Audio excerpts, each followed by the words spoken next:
Welcome. Hey, this is look at us. We're doing a podcast. Look at us now doing a podcast. Yeah. I've always wondered what doing a podcast would be like, and here we are stuck in the oblivion of COVID-19. Which has separated us all physically. Yes. And probably because of that, emotionally somewhat. But then also, I feel like it's strengthened some other friendships a little bit more. Yeah. People are probably checking in more on family. Yeah, family for sure. Old friends that are close friends, but, you don't talk every day kind of type thing. That's true for us. Yeah, very true for us. Yeah, and hopefully true for you as well, out there, our first listeners ever. Mm-hmm. We decided to do this just because, one, we like talking. Yes. A lot. Mm-hmm. It's kind of therapeutic. But two, maybe this is basically just for our friends. Maybe it's a way for people to stay connected with us and us with them. And right. Mm-hmm. And we can hang out together on a podcast. Yeah. So if it's like, evening time, maybe grab a glass of wine. Oh, yeah. If it's sit morning, grab a cup of coffee. And some cereal. Haley's been eating cereal lately. Yes. Yeah, Haley's still pregnant, by the way. Still pregnant. Still doing good, growing and growing. 22 weeks. 22 weeks right now. And she's kicking a lot. Yeah, she is kicking a lot. She's like a little karate kid in there. Yeah. It's pretty cool. Yeah, it is pretty cool. Sit on the couch and Haley's eyes will light up, and that usually means a kick is happening. And it's funny because obviously Haley feels it all the time, but when the few times I get to feel it, it's remarkable. This is our first child, by the way. If you're not familiar with us, by the way, I'm Tom. And I'm Haley. Yeah, and we're a married couple. We are. Yeah. If you are listening to this and you don't already know us. Yeah, why are you listening to this if you don't already know us? I mean, it's cool if you are. Yeah, it's great. Don't stop listening. Don't stop listening. But, welcome. We'll just say, hey, hi. We have zero expectations for this. No, we don't even have like a rap sheet for this. We're just kind of flying by the seat of it. We're flying by like pantless pants right now. There's no seat on them. So so Haley's been pregnant for 22 weeks now, and we're in the kicking zone. Yes. And it makes us think of the movie Alien. Oh yeah. Those videos on YouTube of people with their babies kicking like way late in the pregnancy are disgusting. Wild. No, they're just they're wild. Weird. Well, no, I saw one where one woman was laying like kind of on her. I guess she was lying on her back. And the baby was just like standing straight up, and the like crown of the baby's head was just poking, making her stomach stick out. It was crazy. So like basically the baby is standing on her spine. Yeah, and the wonder and beauty of life, Yeah. Just the weirdest looking thing in the entire world. Weird. Yeah. In the movie Alien, didn't the director not tell them that the alien was going to burst out of the abdomen of that dude? Right. Yeah. Yeah.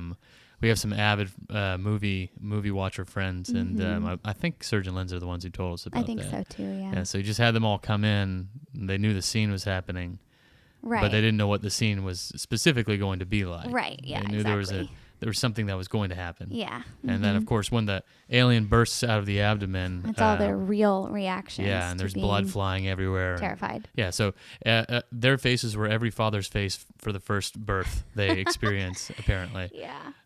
Which, man, I wish they made all movies like that. Oh, man. Still, practical effects. Practical effects are the best effects. Oh, my gosh. Yeah, nobody wants to see CG. I know. The only CG that really holds up well in my book right now is Jurassic Park. Jurassic Park, you still watch it and it looks fantastic. Like the new ones? Or? No, the original. Okay. The original. Yeah. The new ones look terrible. Yeah, it's almost like the better awful. CG got, the worse it looked. I've only seen the first one of the new ones.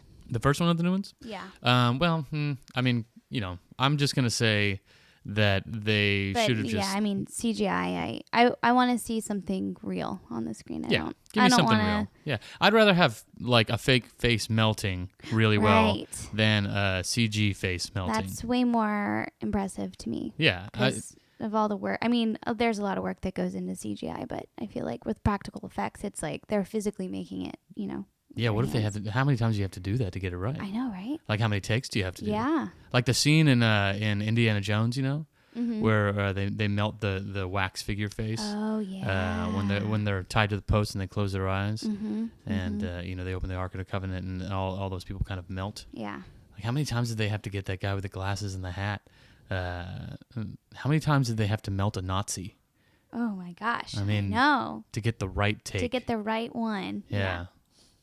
Well, whatever. That's something we'll never have answered. Anyway, Right. Haley's pregnant, and again, we're in the kicking zone. Yes. Kicking zone. And we've been in sort of quarantine because Haley's pregnant and her immune system's pretty low, and so my body doesn't reject the fetus. Yes. Yeah. No rejection, only exception. That doesn't. Acceptance. Yeah, acceptance. That didn't work. Guess.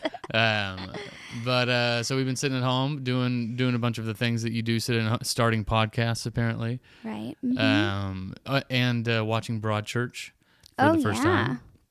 We just finished season 2. Yeah, just literally 5 minutes ago. Neither one of us have pants on right now, by the way. Oh, right, that's true. Yeah, we're both just in yeah, we're land. treating Friday like a normal Friday. We just kind of sit around and do nothing. Mm-hmm. But it's Friday morning also, so if you're listening to this on Saturday or whatever, we are in your past and talking to you in the future. Is that how that would work? Right. Yeah, that makes sense. So we finished season 2 of Broadchurch. Yes. What did you think about season 2? It wasn't as riveting as the first season. The first season was fantastic. Yeah, it was very great. This one was more about like the trial and. Ah, come on, Miller. Oh, Miller. That was a terrible accent. That was pretty bad. That was a horrible. Was he Scottish? I think he's Scottish. Yeah, I can't do a Scottish accent. I'm not even gonna try Scottish. That was bad too. Gosh. That was really bad. Get on with it. No, okay. Oh no, do that one more time. Get on with no. But no, season 2. I still felt gripped. I wanted to know the end result of it all. Yeah, but it just wasn't as. Season 2 jumped the exciting. shark in a couple areas. A couple moments. Season 1, I remember gripping my pants with my hands. Oh, right, yeah. Because I was so tense watching what was happening. Yes. And and I think at that same moment, my hands were clasped together, like, that really tight, how like cheerleaders clap, Yeah. And they're like, yeah, go team. Wait, do that one more time too. No, I'm not going to do it again. I liked it. It was great. Hey, did you guys know Haley used to be a cheerleader? Oh, gosh. Back in her early days, she was a cheerleader. And by early days, I mean high school? Right? Sophomore year of high school. Sophomore year of high school. That was your peak. That was hated it. That was I hated cheerleading. That was the best you were ever going to get. God, That's it. Oh, thanks. Yeah. Thanks. No, cheerleading was fine. It would have been cool had the girls not been the way that they were. Oh man, I hope some of y'all are listening. I wish we had a caller line. No, you guys no, could no, hash it out right now. No. It was great. I had a good group of friends within my squad, but high school is just a weird time. High school's a weird time. I feel like in general, everything I feel like is to the extreme. Yeah. Like for instance, I played basketball, and I feel like you either had people who just genuinely enjoyed playing basketball or really got into the jock mindset, and like went into the extreme of that. Right. I imagine it was the same way with cheerleading. You go to the extreme of it because everything is the best thing that you've ever done in your entire life ever in high school. That's true. Yeah. So like, why wouldn't you go to the extreme? Why wouldn't you base your whole personality and off of like existence? existence? Yeah. Yeah. And I should also say a disclaimer. I was also the one on the squad that was just I would just hide in the corner if like we had an off period, if we weren't practicing that day. I would just like hide in the corner reading music magazines, and I was all about music. But it was always in a corner. It was always in a corner somewhere. You would find a corner. Yeah. Just go sit there. So I was like an easy target for stuff. Quick question. Did you face the corner when you were hiding in the corner, or were you looking outward? I was looking outward, but I was like, man, I'm not into this. Because you're a out-looking corner sitter instead of an inward-looking corner sitter. Right, yes. Sort of like a half... I'm an observer. Glass half empty as opposed to glass I'd say an observer. Yeah, okay, all right. Right? Yeah, I mean, you're an outgoing outlier. An outgoing outlier. Yes. Yeah. You were open to the idea of friendship, but nobody was quite... fitting that scope? Oh no, there were I bonded with a couple girls who were also gymnasts before they became cheerleaders, which I was a gymnast. And then I had another good friend in there. And maybe one other. I can't remember. Just riddled fully. with friendships. But no, what are you talking about? Now I can't put. Can we even? Should we say their names? No. No? No, I had a small group of girls that I really liked. But high school's just a weird time. It is a weird time. I was in a band in high school. So I was on the basketball team. Mm-hmm. And I like, when you're in high school, again, you always kind of feel things to the extreme. So I kind of always felt like I was sort of like, I wanted to be better than I was at basketball. And at the end of the day, I just wasn't that good. So I always felt like I was trying to live up to my own expectations. Oh, and, and then so I was try to find my happiness in other things. Like, for example, when music came along, which was early in my life, it was just always a part, but I never even thought to myself that, like, oh, I can do music. Like, I don't have to just sit at home and sing along to the Journey CD that I had and try to hit all of the notes that Steve Perry was hitting. Yeah. Which, I totally did that. I, tried to belt out a high D while in my room. And I played guitar. When I found the guitar, I think I played it for like 6 to 8 hours a day, which is pretty normal when you get into it if you're really, really into it. But, man, can you imagine summertimes? My parents, like, sitting there in the kitchen having to listen to... I went out and I bought this Les Paul. It was an Epiphone Les Paul. It was baby blue or like sky blue. I don't know, kind of somewhere in between the two. Metallic sort of coloring to it. Yeah. It had the cream outline, a cream pick guard, and then I got this like $40 Marshall amp that had effects built into it. And by effects, I mean like it had overdrive, and that was like the only thing that and reverb. And I used to sit there and play for... I don't know, like hours and hours and hours and hours and hours at full volume. Yeah. Like listen to Pink Floyd and play full volume. And I thought I was amazing. And I'm sure it was absolutely terrible. I'm sure my parents were just like, "Oh my God, this is gonna kill me. Like I'm gonna die of a heart attack having to listen to all this."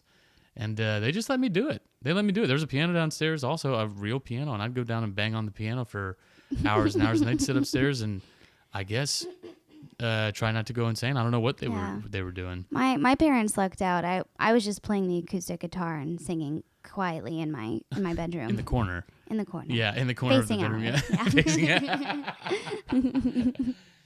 Yeah, man. Totally crazy. Anyway, it comes in handy now, sitting around here at the house. Yeah, that's true. It playing does. some music every once in a while. Mm-hmm. Say, we don't want these to be too long. Yeah. And we're kind of approaching maybe like kind of we're somewhere around 13 minutes right now. Yeah. And we wanted to make sure we kept them short and sweet. But there were some things we wanted to say before we went. This whole COVID thing has really just kind of turned everything upside down. And if you're feeling crazy, or if you're feeling, slightly depressed or fully depressed, or if you're feeling like this is the best thing that ever happened to you, or like whatever, like everybody's got this might be a dream come true, staying at home, doing nothing. But I know there's a lot of people out there who are just feeling kind of like I'll just say for myself, I don't even know how to feel. I have no clue how to describe what I'm feeling. I don't know what it is. I don't know either. It's something I've never experienced, and it's a mixture of sadness and lack of acceptance and worry. But then you think about all the time we get to spend together, and I really love that side. I love hanging out with the pups. Yeah, me too. So it's like I'm on vacation, but my mind is trapped somewhere else. I can't figure out how to describe it. Yeah, it's very strange. Well, I feel like it hits me. I guess the stress of it hits me at random times, just every couple of days. Like I just feel like my chest is like kind of A little tight. And Yeah, it's sort of like weird. those scenes in Broadchurch we're watching where I'm pinching my Oh pants. yeah, exactly. Yeah, And then I'm like, what is then going after on? the scene Why is am I so done, you stressed? realize you're in Yeah. a position of stress. Mm-hmm. That's kind of what's happening now. You know, we go through stressful moments where I think both of us don't even realize we're stressed. Yeah. And then it hits us, and it's kind of like you have a sigh of relief where you realize it's okay, number one. Right. But two, you know, releasing control, it seems to be something I'm doing constantly right now. And I feel like it's having some sort of effect on me. I hope it's positive. You know, I hope in the long run all this comes out to be a net positive thing for everyone. Right. Whether it be, you know, the way we live our lives to what we care about, our perspectives. And but I will say one thing. I'm incredibly proud of a couple of my family members who are on the front lines. I have a half sister in Vermont, Kathleen, who is a nurse up there, and she is doing this every single day, and it's pretty incredible. And she's got, you know, 2 kids who are I think high school, college age, and a husband, and you know, she's there every single day, going in knowing full well that she could be bringing that stuff home with her. Yeah. And you know, my brother-in-law right here in town is just out of or he's in toward the end of his residency. And so, you know, he's going in every day, and he just had a baby, and you know, they have a lot of issues with the baby this time around with a cleft palate. So there's you know, there's surgeries that have had to be done, and I'm sure there's worry of in their life. They have 2 kids. One of them's Luca, is a sweetheart. He was born a couple years ago, and then he's our godson, actually. Yeah, he's our godson. Yeah, yeah. And so they got 2 kids, and he's coming home, and he's doing the whole thing where he's changing, you know, like coming in the garage and changing in a separate room. And I mean, these people aren't just doctors, you know. They have families that they're coming home to every single night. So I can't imagine the stress that is going on. And I just want to say, you know, I want to say thank you. Yeah. Big thank you. Big thank you to them. I think they're incredible. And so our dogs also think they're incredible. Yes, they do. There's not a moment that is sacred in this house for the dogs. But yeah, we want to thank the people out there on the front line, and say thank you for taking such good care of us, and thank you for putting yourself through years and years and years of school and paying thousands and thousands of dollars to do that. Jeez Louise, yeah. And then putting your life at risk every day for the good of everybody else. Yeah. It's honestly incredible. You guys deserve the world. True heroes. I hope at the end of this there's something that comes of it. I mean, like, yeah, we just want to say thank you. Yeah. Big thank you. Yeah, thank you guys. So, anyway, I mean, like, I think this is it for the day. I think so too. Yeah, I think we'll probably put these out every once in a while and just say, hey, what's going on? How's everybody doing? Yeah, exactly. So this doesn't even have a name yet. Maybe we should like kind of put a pool out there of what to name it. Oh yeah, I think that's a good idea. Yeah. Yeah. All right. Well, hey, it's up to you. Yeah. If you guys got any ideas, let us know. Yeah. And we'll see you next time. We love y'all.